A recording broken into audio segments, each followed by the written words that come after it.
So, you found me. Huh? Is everything okay? Traveler, I have found myself in something of a predicament. In the competition, I voted for Smiley Yenshao. So you're frustrated because you can't go back and vote for Xiangling instead? No, that's not it. As a judge, I had a duty to remain objective. I made my decision after thinking about it very carefully, and my conscience is clear. Xiangling is my friend, so by rights, I should be honest with her about this. But, as you know, I voted based purely on my personal opinion. As a contestant, Xiangling may not be able to appreciate this, and I do not know how to deal with people of her temperament. I just don't know how to break it to her. It's no big deal. Just say it however comes naturally. Xiangling of all people isn't bothered about that kind of stuff. And anyway, she still won in the end. Oh hey, here you are! I've been looking for you for ages. Xiangling, there's something I need to tell you. What is it? My grandfather always said to me, in contests of food, always follow your heart. Which is to say that in gastronomical disputes, or indeed competitions, one must cast their vote for the party that they agree with. This decision must be based on one's honest thoughts, not influenced by any external factors. Of course, that was just my grandfather's opinion, but I have to say, I am inclined to think he had a point. So, despite the fact that I am your friend, I cast my vote for Smiley Yenshao's Adeptus Temptation. Well, maybe it was. I like golden shrimp balls. Is that a problem? You were acting so serious that I honestly thought something was up. It's fine. Doesn't bother me one bit. Huh? You voted for who you wanted to, and that's totally okay. In fact, that's exactly how it should be. Otherwise, how could it be a fair competition? So, you made a point of telling me. Is that because you were worried that it made you a bad friend? Don't be absurd. Didn't I say already? I love this about you. You're just so conscientious about everything. Half-baked feedback just isn't meaningful to me at this stage. Seeking reassurance is what novices do, and it's been a long time since I was a novice. The way forward from today will only get more challenging, as will the dishes I'll need to cook. Honestly, I'll need friends like you along the way. You have a strong sense of responsibility, Keqing. But you know, not everything is always about responsibility. Yes, you're a Qixing, but you're also you, Keqing. When you're with friends, you don't need to think about everything so thoroughly. You know that's what Ningguang's like, right?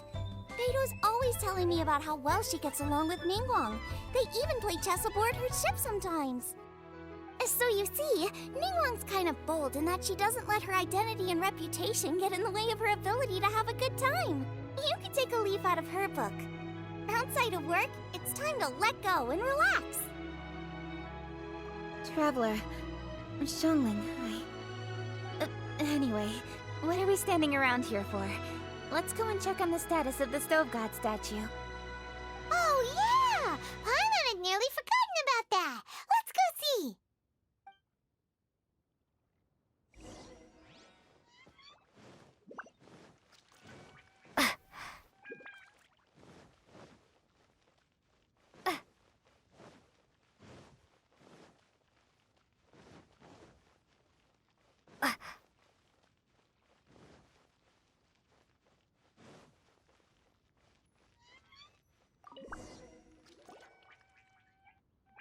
How strange. It hasn't changed one bit. This doesn't make any sense. We cooked our hearts out. Does this mean the competition wasn't enough to awaken the statue? Oh well. I suppose it was simply not meant to be. Yeah, we've waited this long already. There's no harm in waiting a little longer. Right, Xiangling? patient. We'll all see this through together. On another note, I have some good news for you, Kuching. Things are looking optimistic for that recipe you gave me. Master came by before the competition and filled in the parts that were missing. So now I'll be able to cook it. In fact, I'll go find somewhere to make it right now. Wait here. Xiangling. Oh, and Traveler, could you come with me? Huh? You only just beat Smiley and Xiao. You think you're up for challenging us already?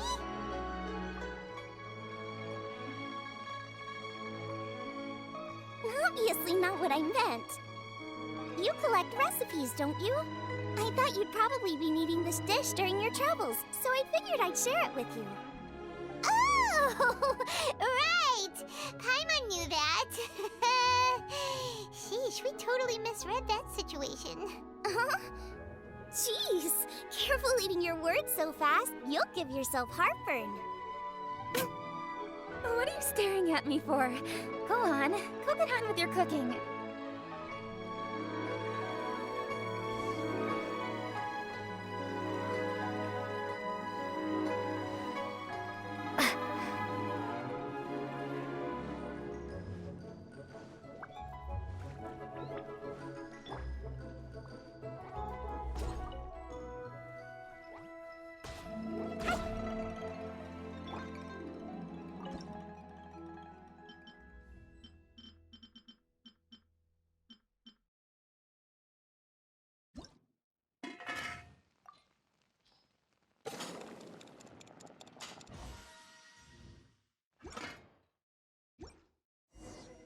It's done!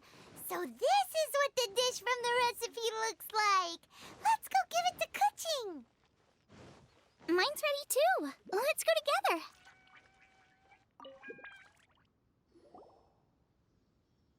We're back! The Traveler and I made one each. Here, have a taste while it's still warm. Thank you. Don't mind if I do.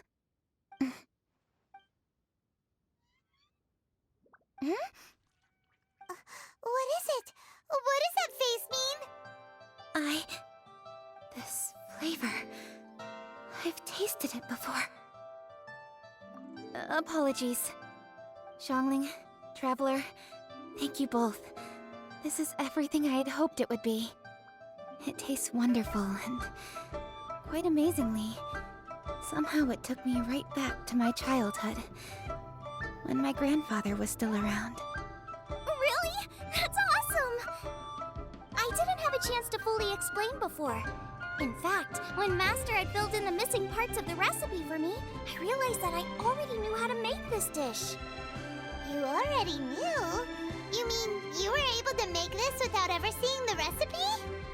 Uh-huh. My dad taught me how to make it. Wait, but isn't this dish from Kuching's grandpa's notes, though? About that. I do not believe that this recipe was my grandfather's creation. My grandfather was a well-known real estate tycoon in Liyue, and also a scholar. He was an avid collector of old books and was quite knowledgeable on many of Liyue's customs and traditions that are no longer practiced. As a child, I used to spend a lot of time with him in his study.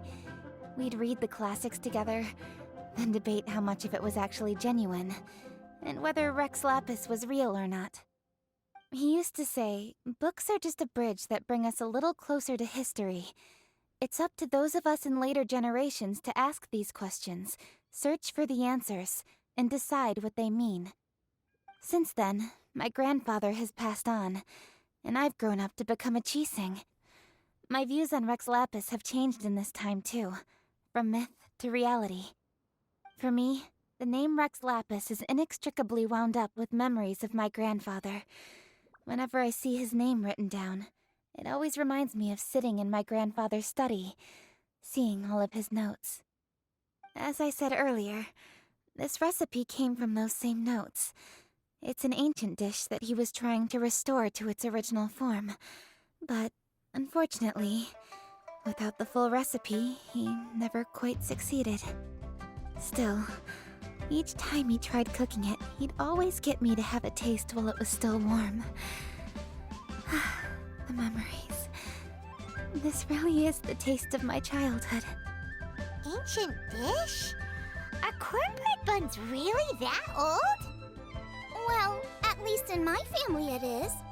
My dad learned how to make it from his dad, and supposedly it's been passed down that way for generations. We call them chili mince cornbread buns. They're a traditional folk food snack, easy to pack up and take with you on the road, so they're the perfect thing to eat on the go. Seeing Guoba just reminded me of something. I actually made this dish on the day I first met Guoba. How did you first meet? It was in a cave in the mountains. I ducked inside to get out of the rain and saw an offering table in there, so I put the cornbread buns I brought with me on it. Then I ended up falling asleep, and when I woke up, I found out that Guoba had eaten every last one. Guoba followed me around ever since. We're practically family now. Hold up! Stop the conversation! Look! The stone! It burst open! It's... Guoba? What are you... what? Ah, I see the chili mince cornbread buns have been served. Master! Granny, look! The stove god statue looks just like Guoba! Oh, indeed it does. After all, Guoba is the deity you've been searching for. God of the stove. Guoba is a god? You asked me if a sufficiently festive atmosphere would be enough to reawaken the stove god. And my answer is this. Yes. And no. The stove god has always been a deity with great affection for the people, and who acts in response to their desires. To him, the heart's passions and the heart's desires are not the same thing. Passion can be a technique, a skill, something derived from experience. But desires, they are deeper, more innate. They are the heart's strength in its purest form. Masterful chefs is wonderfully exciting, but it is more an exercise of passion than of desire. And passion alone will not suffice to reawaken the stove god from his deep slumber. But just now, when Kuching ate this dish she had longed for, a deeply held desire was fulfilled. As well as receiving an answer to her question, she also gained something much more precious. A moment of poignant nostalgia so vivid, it felt like she was right there alongside her grandfather. The enormous power unleashed by the fulfillment of this desire resonated with the stove god's statue, and caused it to manifest once more the form it took in the past. Of course, the stove god himself is not contained within the statue. The true stove god has been here with us all along. How does it feel, seeing a statue of yourself from your glory days? Look at him. Still so majestic. Glory days? Wait, what happened? Did Guoba used to be different from now? Oh, yes. Back in his day, your Guoba was once the patron god of the soil. But all the wisdom and power he had then, he has since surrendered to the soil itself. A god surrendering their power to the soil. I have heard this turn of phrase before, but what does it mean? The kinds of trials and tribulations that a land can face are far more than you could imagine. Droughts, floods, torrential rain, hurricanes, earthquakes, tsunamis, fires, and plagues. The threat of disaster will never fully disappear from Liyue. Even woes that have never been faced before in history will come to pass in the future. Such things affect you mortals far more than we Adepti, with our immortal forms. He once walked with you over the barren plains until you arrived at last at the harbor. He joined you in building your dwellings and lighting the stoves. It was his hand that lit the very first street lamp of Liyue and brought the aroma of cooked food into every household in the land. You mortals no longer remember him, but back in the age when you did, he was the closest of all the Adepti to the common folk.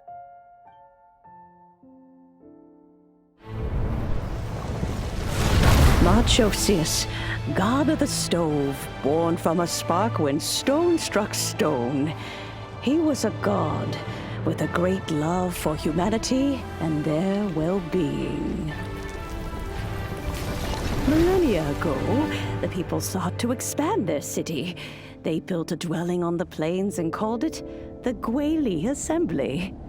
The stove god cared greatly for the people, turning himself into minions who went into every home, fostering food and solidarity alike.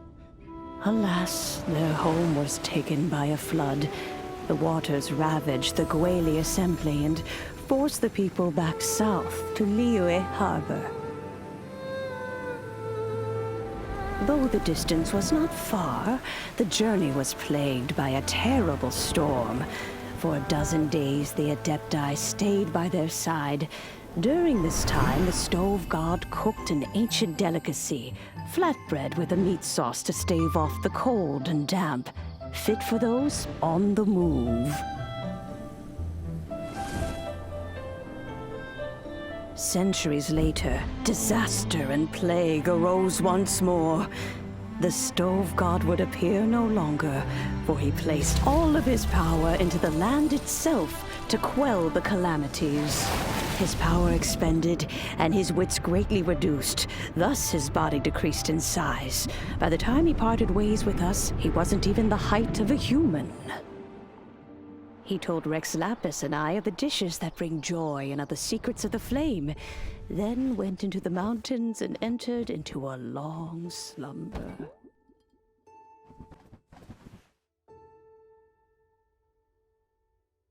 The stove god departed, and Guoba was born. When he awoke, he ate the chili mince cornbread buns placed on the offering table by a young lady in yellow. Though he did not remember the past, he was profoundly moved and decided to follow this young lady thereafter. The stove god had quietly disappeared, but the vendors rose early to hawk their wares. People went out to buy goods, lit their stoves, and cooked food, just as they had done every day for as long as they could remember. In Liyue, things have always been this way.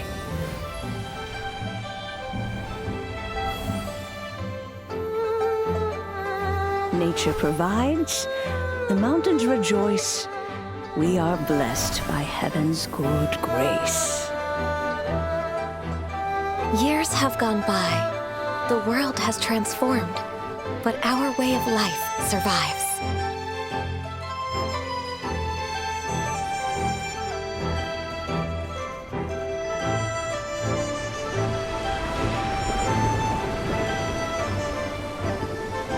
Fame and fortune is only a season. It is the moment that we should embrace.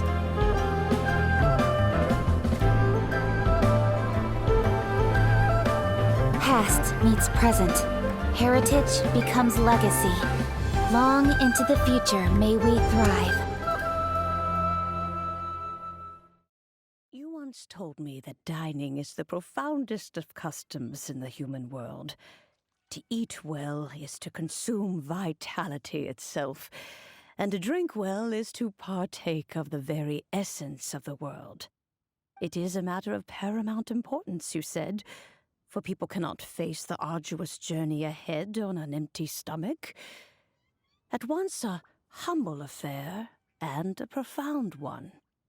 A humble meal of maize and spring water is also profound in that.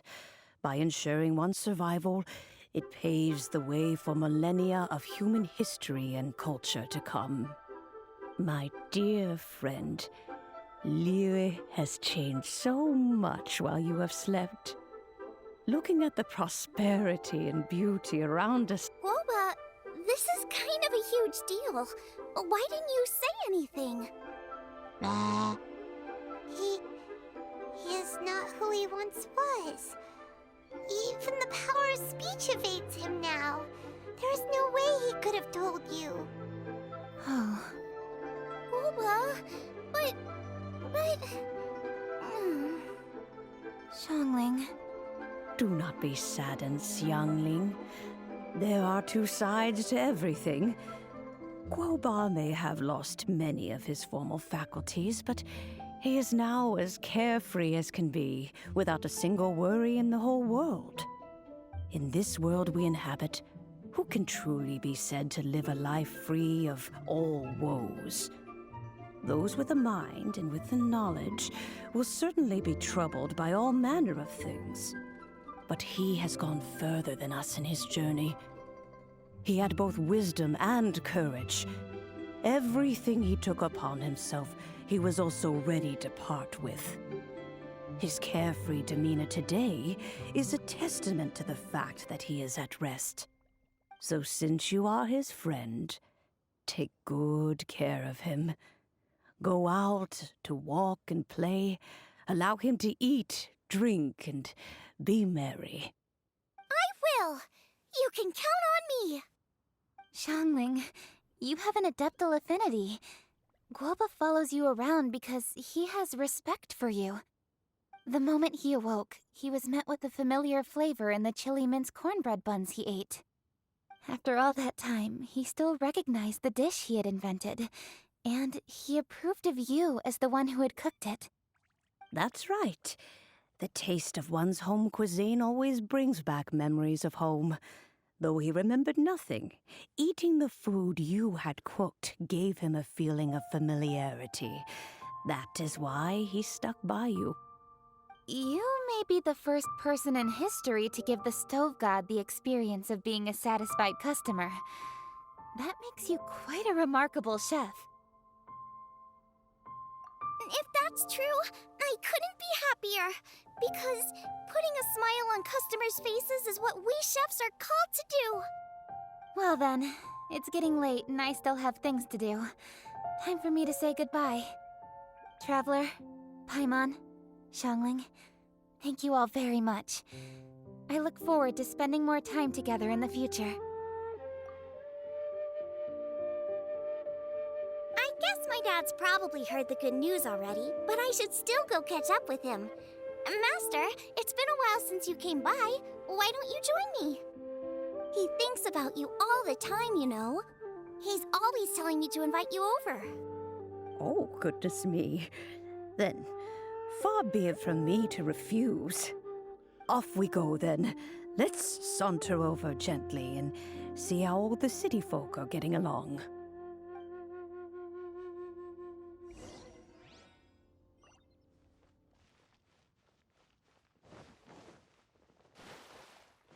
While the Millilith stands guard, evil shall never prevail.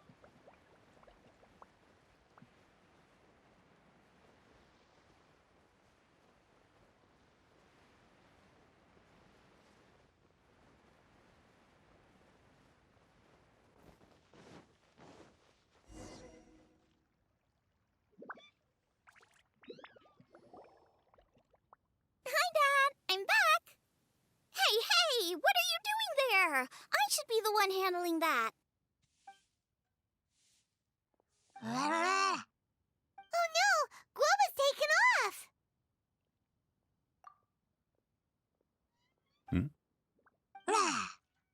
Oh, it's you.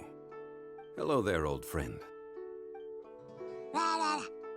Oh, bless my soul. Are you out for a stroll as well?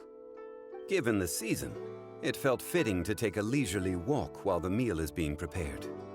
Quite right. And it also gave us the chance to run into you. Guoba may not recognize you, but as ever, he seems quite delighted to see you.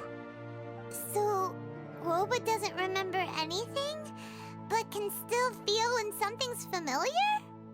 Friendship will always withstand the ravages of time. Traveler, what do you think of the name of this festival? Moon Chase. The moon is a carrier of countless emotions. So many things only seem to surface as we gaze up beneath its poignant glow. Wherever the moonlight shines, the heart is wont to follow. Fond memories of those no longer with us. Debts of gratitude to old friends. The meaning of ages past and gone. All wrapped up in the city that has existed for so many moons to date. All these things and more, they are why people chase the moon. In old age, the sight of many things puts one in a wistful mood. But children are always a beautiful sight to see. Such exuberant life force. It seems to well up from deep within the land itself. A land that has been in existence for so many millennia, and yet one that still dazzles. Traveler, this Moon Chase Festival has been all the more entertaining with you here to witness it. Now, let's have Xiangling brew us a nice pot of tea. We shall drink and chat at our leisure.